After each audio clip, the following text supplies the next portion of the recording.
नमस्कार दोस्तों, आप कैसे हैं। आप लोगों के मांग के अनुसार हम लेकर आए हैं 2020 का जो पेपर है अंग्रेजी का, वो इस प्रकार है। इसमें हम सबसे पहले बताएंगे कि पूरे सिलेबस के अनुसार इसमें क्या क्या पूछा गया है।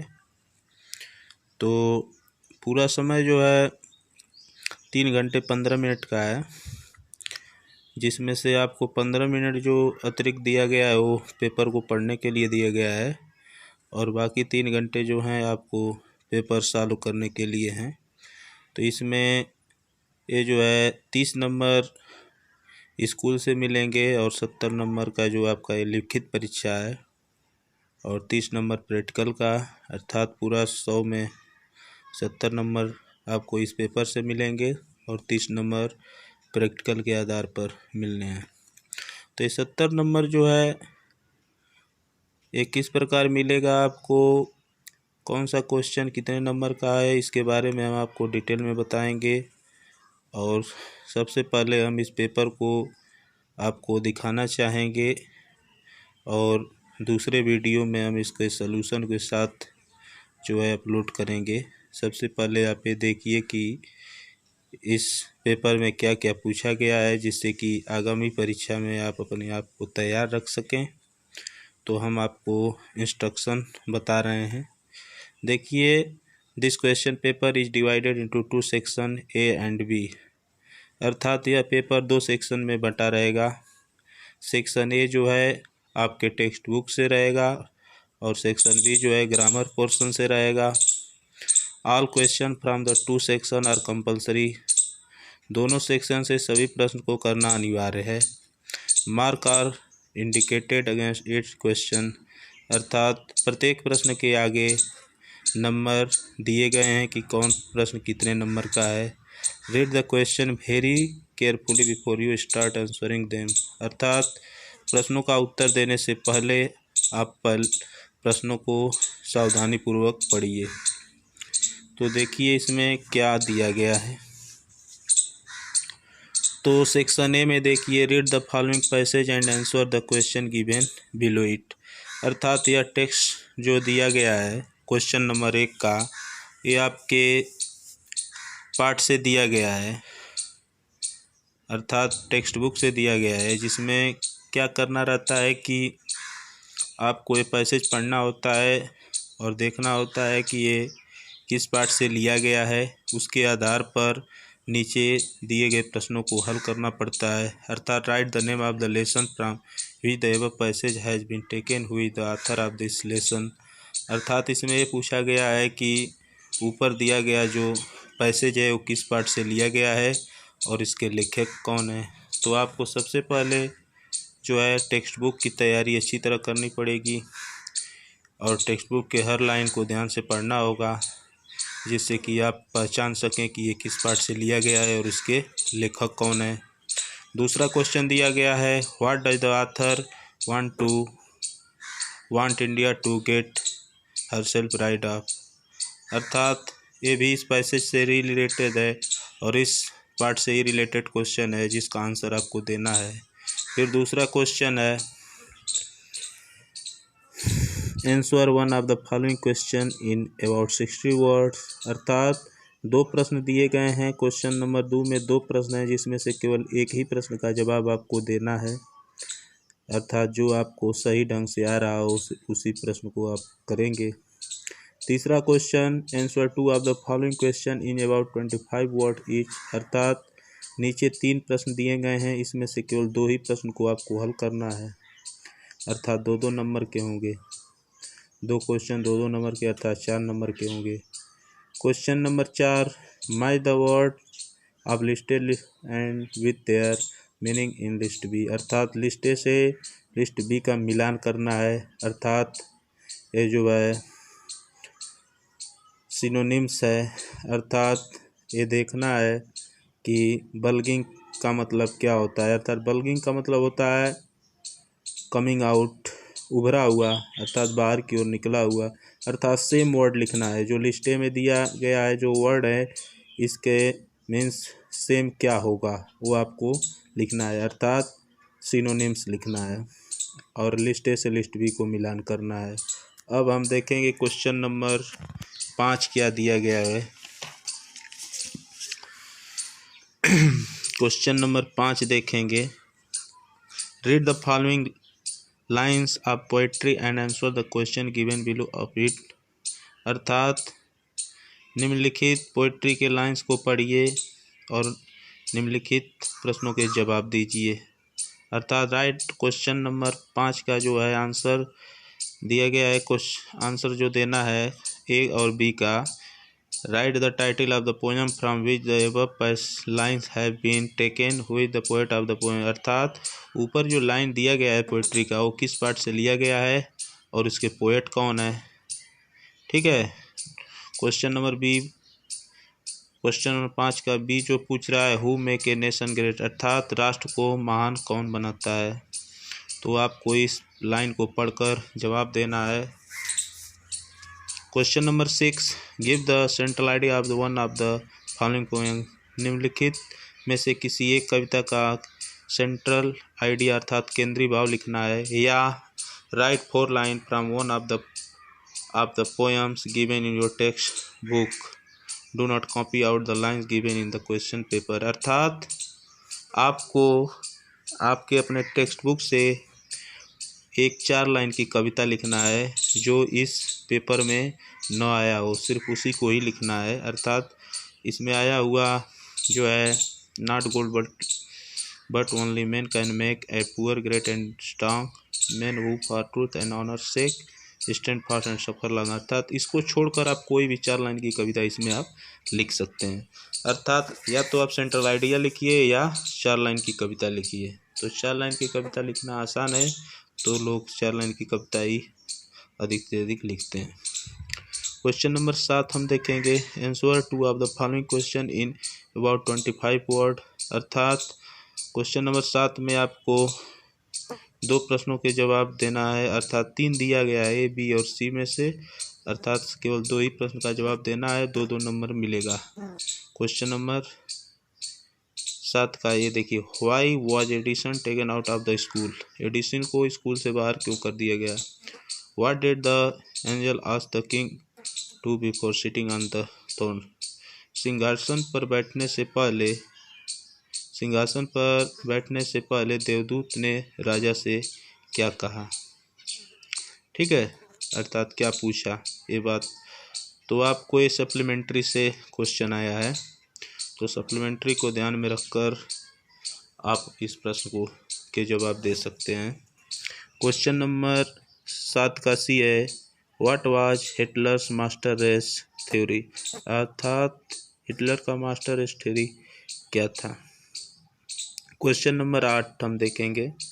Point out true and false in the following statement. अर्थात इसमें केवल ट्रू और फॉल्स करना है। अर्थात सप्लीमेंट्री अच्छी तरह से आप पढ़े रहेंगे तो इस सभी प्रश्नों के जवाब आप आसानी से दे सकते हैं। अर्थात क्वेश्चन नंबर 8 में जो है ए जो है, Jesse Owens had his I specially on long jump. ये सही है कि गलत है, इसका जवाब आपको देना है। Edison was born in Canada. Edison Canada में पैदा हुआ था। अभी आप सप्लीमेंट्री का पार्ट पढ़ेंगे, the inventor who kept his promise, तो आप समझ जाएंगे कि एडिसन कहाँ पैदा हुआ था।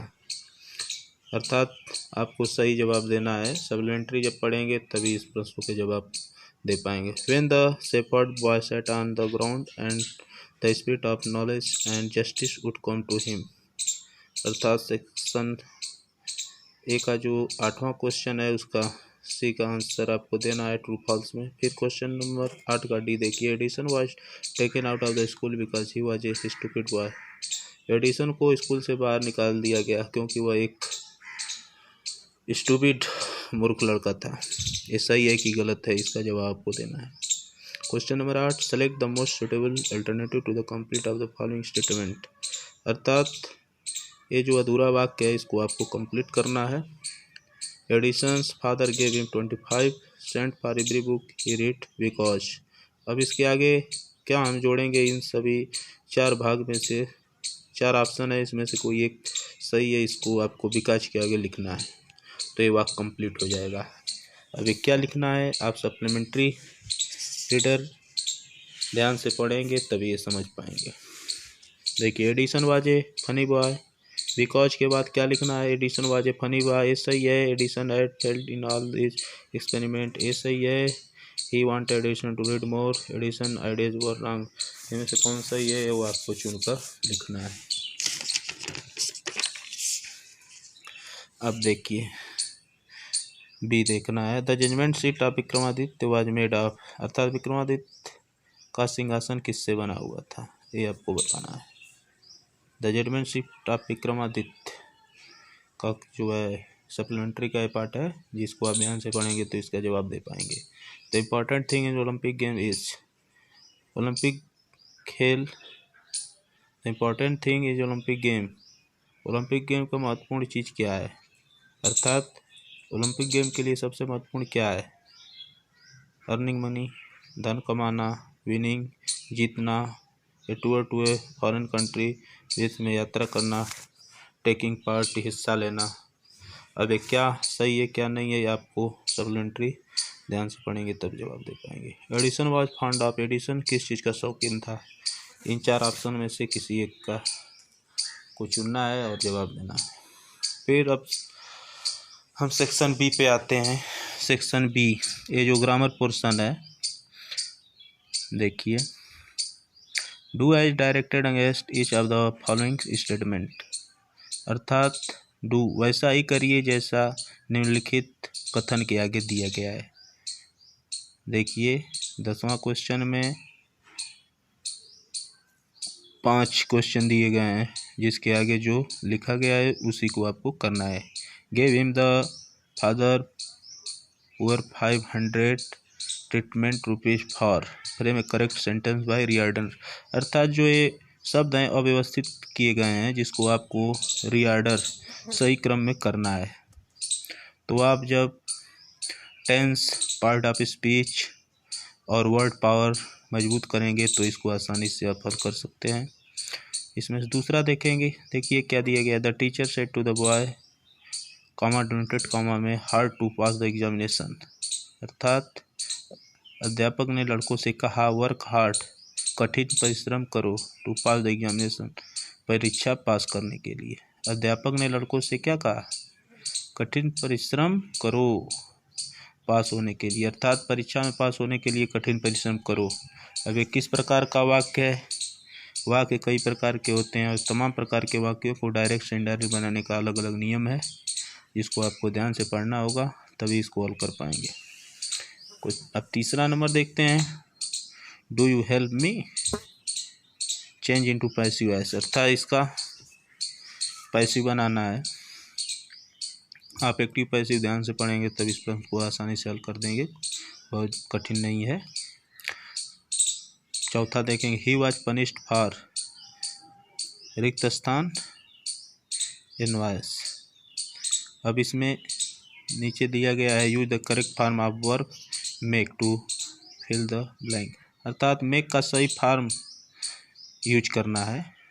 ही वॉज पनिश्ड फॉर इनवॉइस, इसमें जो है आप मेक का सही फॉर्म लिखेंगे। जब आपको टेंस अच्छी तरह आता रहेगा तो आप कर पाएंगे। क्वेश्चन नंबर 11 देखते हैं। 11 का A, choose the correct preposition for the ones given below the stand to fill the blanks, अर्थात रिक्त स्थान की पूर्ति करना है जिस प्रीपोजिशन के माध्यम से I am found,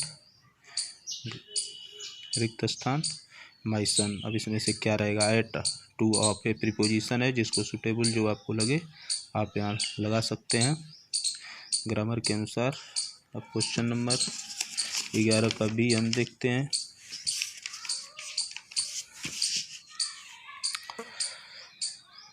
complete the following sentence, can you tell me where. देखिए ये जो है, जब आप अच्छी तरह से क्लाज पढ़ेंगे, क्लाज कितने प्रकार के होते हैं, noun clause, adjective clause, adverb clause, अर्थात क्लाज 3 प्रकार के होते हैं। तीनों प्रकार के क्लाजों को ध्यान से पढ़ेंगे तो आप इस प्रश्न को आसानी से हल कर सकते हैं। अर्थात can you tell me where, अब कैन यू टेल मी, क्या तुम मुझे बता सकते हो, वेयर, अब इसके आगे क्या हम लिखेंगे कि ये वाक्य कंप्लीट हो जाएगा।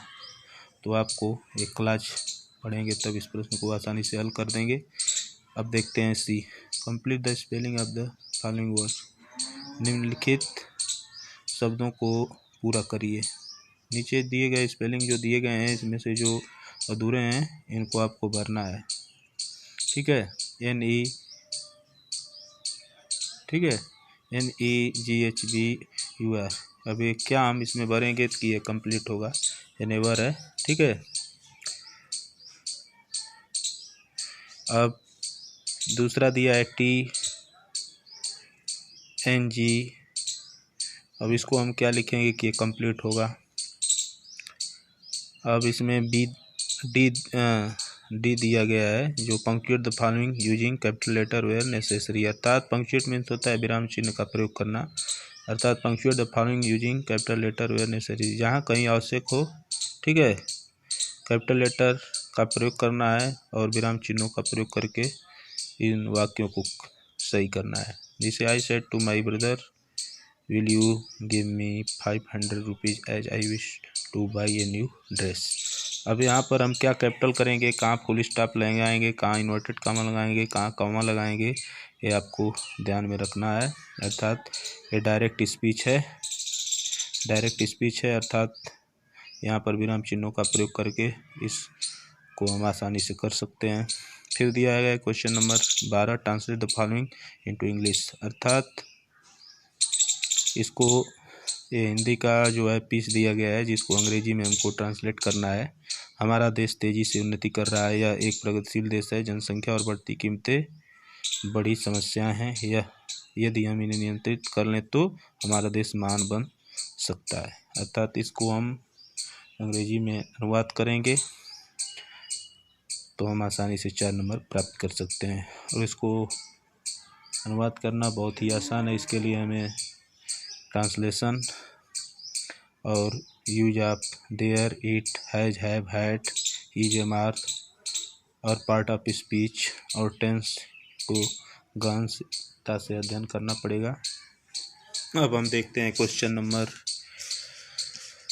Number 13, write an application to the principal of your college to provide the faculty of evening game, do not write your name and roll number, अर्थात अपने प्रधानाचार्य को, अपने विद्यालय के कॉलेज के प्रधानाचार्य को एक पत्र लिखिए उपलब्ध कराने के लिए, क्या, फैकल्टी ऑफ इवनिंग गेम, अर्थात शाम को खेल के संदर्भ में।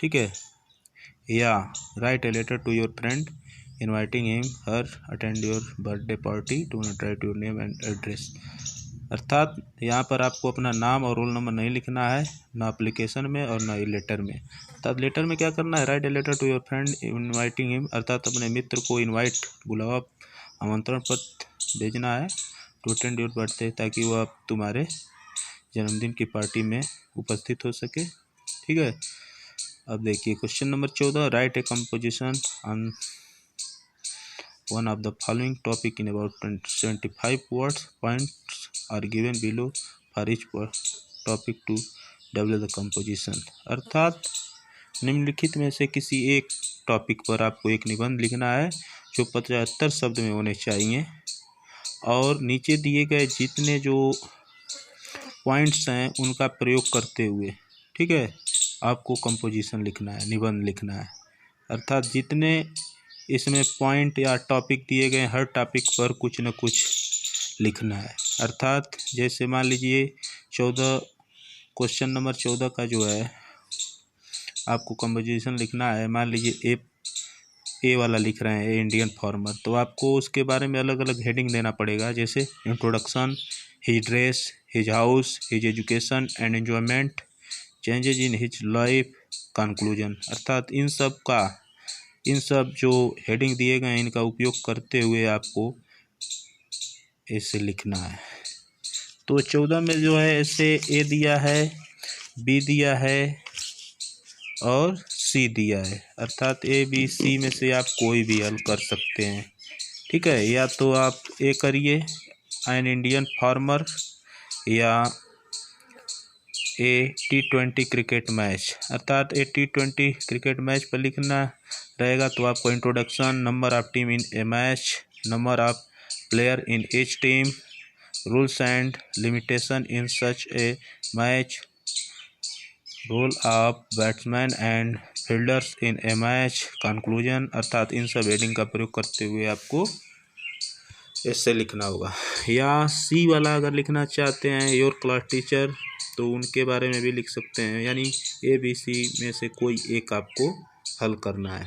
अगर योर क्लास टीचर पे लिख रहे हैं तो introduction, his her dress and personality. His अर्थात अगर वो पुरुष हैं तो हिज है, और अगर महिला हैं तो हर, इसलिए हिज हर लिखा है। ड्रेस एंड पर्सनालिटी अर्थात उनका पोशाक और उनका व्यक्तित्व, ठीक है। His her behaviour and qualities, his her method of teaching, उनके पढ़ाने का तौर तरीका। कंक्लूजन अर्थात उपसंहार। इन सब एलिमेंट्स का यूज करते हुए आपको इसे लिखना। अब देखते हैं क्वेश्चन नंबर 15 जो लास्ट है। टोटल प्रश्नों की संख्या 15 होती है, जो लास्ट क्वेश्चन है, अर्थात ये लास्ट क्वेश्चन जो होता है जिसको हम अनसील्ड पैसेज के माध्यम से जानते हैं, जो पठित गद्यांश होता है, जो पढ़ाया लिखाया नहीं जाता है, लेकिन ये आपके एग्जाम में आता है। आपको कॉमन सेंस का यूज करते हुए इन प्रश्नों का जवाब देना होता है। Read the following passage carefully and answer the question set thrown, अर्थात निम्नलिखित गद्यांश का सावधानीपूर्वक अध्ययन कीजिए और नीचे दिए गए प्रश्नों को हल कीजिए, ठीक है। Television has change people's life considerably. People read, sleep and communicate less with members of their family. It has affected the care of children and elderly people. Children and youth spend most of their time in watching television. Children and youth of today are well aware of various products being advertised. It has badly affected the food habits of younger generation. They keep themselves busy with various games and sport programs. Also, hardly they have time to watch education and interactive programs. It has badly affected the